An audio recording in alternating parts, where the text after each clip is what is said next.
لونڈیوں کے بارے میں کیا احکامات ہیں، کیونکہ اکثر ایتھیسٹ لوگ اسلام کو اس وجہ سے تنقید کا نشانہ بناتے ہیں۔ اسلام میں لونڈی کا تصور یہ ہے کہ پہلے زمانے میں جب جنگ ہوتی تھی تو جب دشمن کے مرد قتل ہو جاتے تھے تو اسلام نے عورت کو قتل کرنے سے منع کیا۔ جو عورتیں گرفتار ہو کے آئی ہیں، اب آپ کے پاس یا تو ایک آپشن ہے کہ ان سب کو کیا کر دیں، قتل کر دیں، یا ایک آپشن آپ کے پاس یہ ہے کہ ان کی شادیاں کرا کے باعزت طور پر ان کو کیا بنا دیں، مسلمانوں کی بولو بھائی بیویاں بنا دیں، یا ایک آپشن یہ کہ ان سب کو کیا کر دیں، ایسے ہی چھوڑ دیں، جاؤ بھائی آزاد ہو تم۔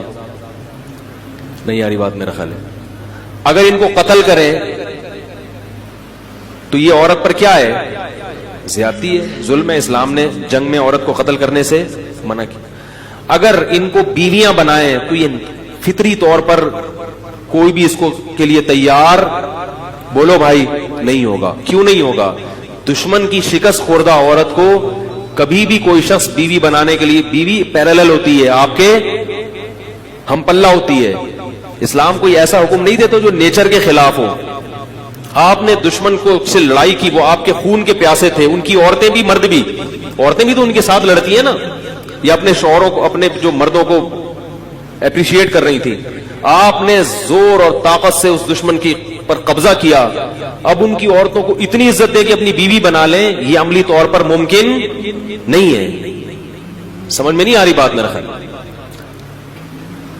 اور تیسرے آپشن کیا ہے کہ ان کو ایسے ہی آزاد چھوڑ دیا جائے۔ آزاد چھوڑیں گے تو ان کی کفالت کون کرے گا؟ وہ زنا کو پیشہ بنائیں گی۔ سمجھ میں نہیں آ رہی؟ دشمن کی مزید اولاد پیدا کریں گی۔ تو اسلام نے درمیان کا راستہ دیا کہ نہ تو ان کو اتنا پروٹوکول دو کہ بیوی بناؤ، بنانا چاہو تو اجازت دے دی، لازم قرار۔ صحابہ میں بہت سے ایسے ہیں جنہوں نے ان لونڈیوں کو آزاد کر کے بیوی بنایا۔ خود نبی صلی اللہ علیہ وسلم کی زوجہ حضرت صفیہ، وہ غلام تھی، باندھی تھی، ان کو آزاد کروا کے آپ نے ان سے باقاعدہ نکاح کیا ہے۔ نہیں یاری بات میں اجازت دے دی کہ بیوی بھی بنا سکتے ہو، لیکن واجب قرار نہیں دیا، کیونکہ مینٹلی اس کے لیے کوئی بھی فاتح قوم تیار نہیں ہوتی۔ تو درمیان کا راستہ دے دیا کہ ان کو باندی بنا دیا جائے۔ کیا مطلب؟ یہ تمہاری خدمت گزار ہوں گی۔ اب یہ عملی طور پر ممکن نہیں ہے کہ ایک لڑکی کو، ایک خاتون کو، عورت کو آپ کے حوالے کیا جائے، آپ کا خادم بنا دیا جائے، اور پھر یہ بھی کہہ دیا کہ سارا نان نفقہ کس کے ذمے ہے۔ یعنی ریاست نے ان عورتوں کی ذمہ داری اپنے کندھوں پہ ڈالنے کے بجائے مجاہدین پر، ارے بولتے کیوں نہیں، تقسیم کر دی۔ ریاست اپنے ذمہ اگر ان کا نان نفقہ ڈالتی تو ریاست کو ان سے کوئی فائدہ نہیں تھا۔ اور ان عورتوں میں بھی تو سیکچوئل ڈیزائرز ہوتی ہیں۔ اب دیکھو کشمیر میں جب زلزلہ آیا بالاکوٹ میں، کئی ٹرسٹ بن گئے۔ میں اس وقت چیخ رہا تھا، حالانکہ میں بہت چھوٹا تھا اس وقت عمر میں چیخ رہا تھا کہ اس وقت مہم چلاؤ، یہ عورتیں جن کے مرد قتل ہو گئے یا بیچارے شہید ہو گئے ہیں زلزلے میں، ان کی شادی کا کوئی انتظام۔ سب سے بہتر عورت کی کفالت کا طریقہ کیا ہوتا ہے؟ کسی مرد کے حوالے کر دی جائے اور اس مرد پر اس کی ذمہ داری ڈال دی جائے، اور اس مرد کے بھی مفاد اس سے وابستہ کر دیے جائیں۔ لیکن ہمارے ان چیزوں پہ کوئی بات بھی کرے تو کیا ہوتا ہے، اس کو بیوقوف سمجھتے ہیں لوگ۔ عیدی سینٹر حل تھوڑی ہے ان مسائل کا۔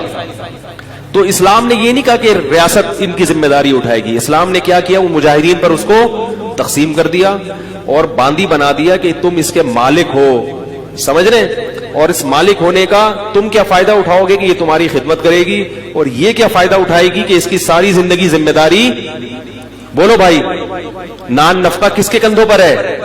تمہارے کندھوں پر۔ تو اس سے بہتر صورت ممکن، سوٹیبل کوئی صورت ہو ہی نہیں سکتی تھی۔ پھر اسلام نے اتنے حقوق دے دیے کہ مجاہدین کی باندی تو بنا دیا، تو اب یہ نہیں ممکن تھا کہ اس سے سیکچول ریلیشن کو ناجائز قرار دے دیا جاتا، کیونکہ عملی طور پر ایسا ممکن کہ اس کو کہیں اور شادی سے بھی منع کر رہے ہیں آپ، اور آپ کے گھر میں بھی ہے وہ، اور آپ اس سے، اور اس میں بھی تو یہ اللہ نے خواہش رکھی ہے نا، اس کا بھی فائدہ ہے کہ مولا کو اس سے ریلیشن قائم کرنے کی اجازت دی جائے۔ اور پھر اس کے وہی احکام دے دیے جو نکاح کے ہوتے ہیں کہ کوئی اور مرد اس کو ہاتھ، بولو بھائی غیر مسلموں کے ہاں جو عورتیں جنگی قیدی ہوتی ہیں پبلک پراپرٹی بن جاتی ہیں، وہ اس کو تو دیکھ رہے ہیں کہ اسلام نے باندی بنایا, اس کو نہیں دیکھتے کہ ہم باندی نہیں بناتے مگر پبلک کی کیا بناتے ہیں, پراپرٹی بنا دیتے ہیں. اور اگر اس کو نہیں بناتے تو اس کی سیکسول ڈیزائر کا کیا حال ہے پھر آپ کے پاس؟ کیسے سمجھائیں بھائی؟ بھائی اگر نہیں بناتے پبلک پراپرٹی تو اس کی جو ڈیزائرز ہیں وہ کیسے پوری ہوں گی؟ تو اسلام نے بہترین حل دیا تھا کہ ان کو بیوی نہ بناؤ بلکہ کیا بنا دو, باندی بنا دو, اور ساری ذمہ داری کس پہ ڈال دو, اس کے مولا کے کندھوں پہ ڈال دو. اس سے پھر اس کو کچھ پروٹوکول بھی دیے اسلام نے. وہ پروٹوکول کیا دیے؟ نمبر 1, قرآن نے کہا کہ قسم کھا کے اگر توڑ دے تو غلام یا باندی آزاد کرنی پڑے گی. اگر قسم کھا کے آپ نے توڑ دی, آپ کی ملکیت میں اگر باندی یا غلام ہے تو وہ آزاد کیے بغیر کفارہ ادا. یہ جو ہم کہتے ہیں نا 3 روزے 10 غریبوں کو, یہ اس لیے کہ باندیاں نہیں ہے, غلام نہیں ہے. اگر غلام یا باندی ہو تو وہ آزاد کرنا پڑے گا. تو ان کی آزادی کا بھی اسلام نے کیا کر دیا؟ ارے بولو نا یار, بندوبست کیا کہ کسی بہانے سے ان کو کیا کیا جائے, آزاد کی. جب آزاد ہوگی تو وہ بھی احسان مانے گی کہ اس نے آزاد کر دیا, لہذا وہ مسلمانوں کی دشمن نہیں بنے گی, وہ احسان مانے گی. اور دوسرا پروٹوکول یہ دیا, اور کئی کفارے اس میں. زہار میں کفارہ کیا ہے کہ باندی کو آزاد کیا جائے. کسی کا غلطی سے قتل ہو گیا, اس کا کفارہ کیا ہے؟ باندی کو آزاد کیا جائے. اور پھر ویسے بھی کہہ دیا کہ اگر کسی نے ایک دفعہ بھی زبان سے کہہ دیا کہ باندی آزاد ہے تو یہ ریورس نہیں ہو سکتا. مذاق میں کہہ دیا, نبی نے فرمایا مذاق میں کسی نے کہہ دیا, غصے میں کہہ دیا, جان کر کہہ دیا, لا طلاق ولا عتاق فی اغلاق, فرمایا طلاق بھی ہو جائے گی اور غلام بھی آزاد ہو جائے گا. طلاق میں تو رکھا 3 طلاقیں اور غلام آزاد کرنے میں 1 دفعہ. طلاق میں 1 طلاق کے بعد رجوع کا حق ہے, 2 کے بعد بھی ہے. غلام اور باندی میں رجوع کا حق نہیں آ رہی بات. تبھی غیر مسلموں میں جنہوں نے اسلام کا وسیع مطالعہ کیا ہے وہ کہتے ہیں اسلام نے غلامی کو ختم کیا ہے, اسلام نے غلامی کو پروموٹ. اس زمانے میں سب غلام بنائے کرتے تھے, اسلام واحد مذہب ہے جس نے غلامی سے آہستہ آہستہ انسانیت کو آزاد کیا ہے. ایسے قوانین بنا دیے. اور پھر ایک پروٹوکول باندی کو یہ دیا کہ اگر مولا کی اس سے اولاد ہو گئی تو اب اس باندی کو فروخت نہیں کیا جا سکتا. مولا کے مرنے کے بعد یہ باندی, بولو بھائی, آزاد ہو جائے گی. نہیں یاری بات میرا, اگر اس سے اولاد ہو گئی آپ کے تو اب یہ باندی بالآخر آزاد ہو جائے گی. یہ پروٹوکول دے دیا اس کو. اور ایک عقد مکاتبت کی ترغیب دے دی قرآن نے کہ غلام یا باندی سے یہ عقد کیا جائے گا کہ اگر تم نے اتنے پیسے کما کے مجھے دے دیے تو تم کیا ہو, آزاد ہو. اور پھر حکم دیا مسلمانوں کو کہ جو غلام اپنے مولا کے ساتھ ہی ایگریمنٹ کر لے اس کے ساتھ کیا کرو, تعاون کرو. اس کو زکوٰۃ کا پیسہ بھی دیا جائے گا, اس کے ساتھ تعاون کیا جائے گا تاکہ یہ مولا کو اتنے پیسے دے کے اپنی کیا کرے. نہیں یاری بات میرا خیال ہے, جان چھڑائے. صحیح ہے. یہ پروٹوکول غیر مسلموں کے ہاں نہیں ہے. تو بس سر سے ہی دیکھتے ہیں اسلام میں باندیاں بھی ہیں, لونڈیاں بھی ہیں, غلام وہ بھی ہیں. تو ہیں جن تفصیلات کے ساتھ ہیں وہ تفصیلات, اس سے اس زمانے کے شکست خوردہ قوموں کو عزت ملی ہے. پھر مسلمانوں میں جو باندیاں بڑے بڑے عہدوں پر فائز, یعنی علم کے لحاظ سے بڑے بڑے مقام پر فائز ہوئی ہیں, کیونکہ جب آپ کو پتا ہوتا ہے نا میری ہے تو پھر اس کی وجہ سے آپ کی عزت ہے. آپ کو پتا یہ غلام میرا ہے, جتنا پڑھا لکھا ہوگا عزت کس کی ہوگی, میری. اس لیے مسلمانوں نے اپنے غلاموں کو پڑھایا لکھایا, تعلیم دلائی تاکہ ہماری عزت ہو معاشرے میں. بڑے بڑے محدثین غلام گزرے ہیں, سمجھ رہے ہو. نافع عبداللہ بن عمر کے غلام تھے, بخاری اور مسلم کے بہت بڑے راویوں میں سے, اسلاف میں ان کا تذکرہ ملتا ہے.